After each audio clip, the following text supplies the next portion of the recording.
Tax is money that you have to give to the government, and inheritance tax is tax that you have to pay as part of what you pass down to your children when you die, also known as their inheritance.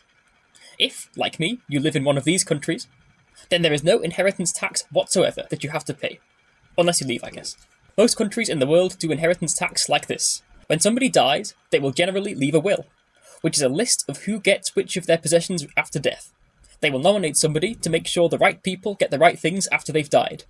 This person is called the executor, not executor, the executor of the will.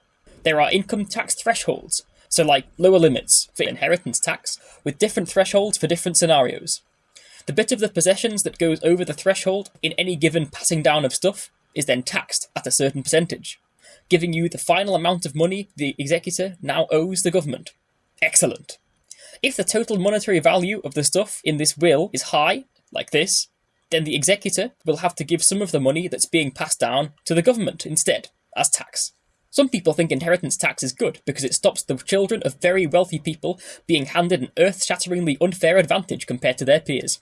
Some people think inheritance tax is bad because they would argue that they acquired all that wealth in their lives in order to pass it down to their children and help them.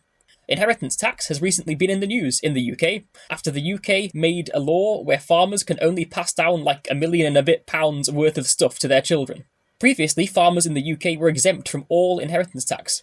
Given that farms, and everything in them, are very expensive, some people were worried that this will mean the children of farmers won't get to be farmers, and the UK will run out of food. Or that some random rich companies will buy up the land, and either control British farming, or just build loads of Airbnbs there or something. The UK government argues that anyone who has more than £1 million and a bit of property can spare a bit to help the government out while it tries to run hospitals and schools on a shoestring budget. As per the UK government's own statistics, the inheritance tax should only affect about 33% of the UK's farms, although that is 70,000 farms.